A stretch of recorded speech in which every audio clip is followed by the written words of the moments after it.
Okay, so we have done our grocery shopping and loaded the fridge and whatnot. So now we're headed to Caboolture. And why are we doing that? For a drive, and we've got other errands we've got to do. But also, at come 11 o'clock, that's right, the Vegemite and cheese pizza is calling our names at Domino's. Is it calling your name, Samuel? If I listen carefully, I think it is. Yeah, it's calling my name. Now, that's where I want to stick up a sign, because it looks like anyone can. Like, this dude's a psychic, market. Who's this guy? Beerwa Kindergarten. I could put up the Devil's Son there. Yeah.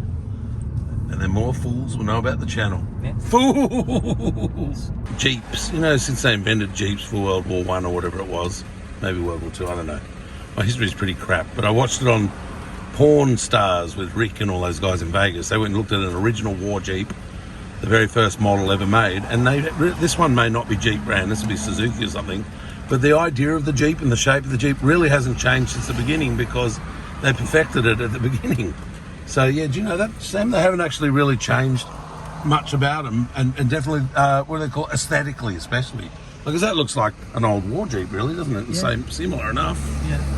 I mean, I think this one might be, not necessarily a Jeep, it might be a Suzuki or something, but still, anyway, yeah, Jeeps, I love them. Yeah, I was watching Henry Winkler the other night. He played the Fonz, right? And Sam, you might not know this, but the Fonz was like he was the biggest and most popular character on planet Earth for about 20 straight years. Wow. The show was set, I think, in the 50s or something, and he was a greaser, right? Yeah. And the Fonz was cool, and he used to go, hey, and everybody used to listen to everything he said, and if he said move, everyone would move, and all that stuff.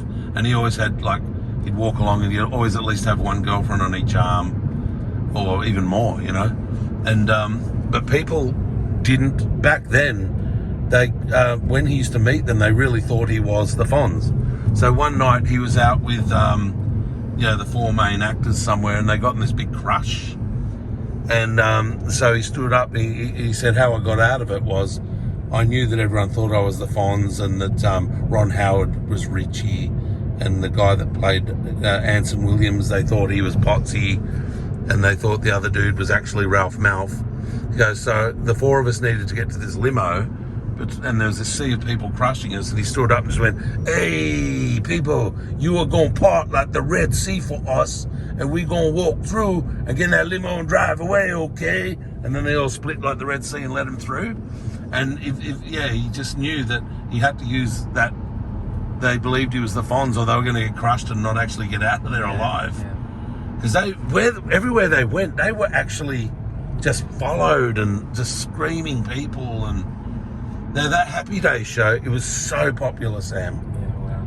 Yeah, and that's how it was back then. Like, because like Happy Days, I think they shot it in the 60s and that, but they just kept replaying the shows right up until the 90s, and then it went over to Foxtel and all that. Yeah. So it was like a huge show for like decades, even though they'd even stopped filming it and it was all just being recycled. Yeah, wow. That's the same with Gilligan's Island and Brady Bunch, you know? Yeah. Yeah, so everybody sort of under 50 all know the Brady Bunch, and they all know the episodes and all that, because I think it got filmed, like, let's say it got filmed in 1970 or whatever, but it was still airing right up until the 90s. And I mean, every afternoon for just years and years and years, they just played them over and over again. It's like Bewitched, that was filmed in 65 or something, stopped filming in 1971 or something. Yeah, it was still a huge show when I was a kid. Yeah, wow. Yeah. So it's funny, this thing where people can't tell the difference between actors and their roles. I could guarantee, you know where to be one for sure. People would always go up to that guy that plays Dwight Schrute and think he's Dwight, and they'd always reckon, I think they'd always be confused that Michael, what's his name? Steve Carell is Michael. Yeah. Because that was filmed in a realistic style, like a doco. It was, yeah. It's like you. Everyone's going to come up, they're going to think you're Sam. Oh, wait a minute, you are Sam. This is real. Yeah. Oh, if you see us, I'm Richard and he's Sam. Hear that shots? So we're driving out of Caboolture. We've been stopped here. This train will go, well, it looks like we're going to get the northbound train. This one will go, well, it'll either cease at Caboolture or it'll go through to Biwa and up to Nambour, maybe even Gympie, some of them.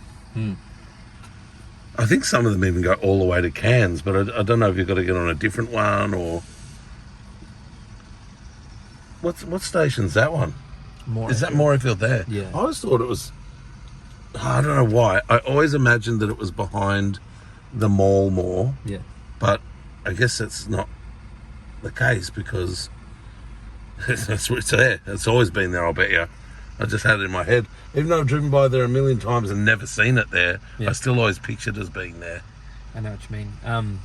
When I used to catch a train up to visit my dad when he was living at Pomona, the furthest the train would go would be to Nambour, like you're saying, and I'd have to swap at Petrie or I think Caboolture. I'd get on at Bald Hills and go all the way up to Nambour. There it goes. Yeah. Pretty amazing. Yeah, they are, aren't they? They're just... What do you reckon that's going? 70 Ks, 80 Ks? I don't know. They're fast as fuck, though, when they want to be. They sure are. I don't know if we get the green first.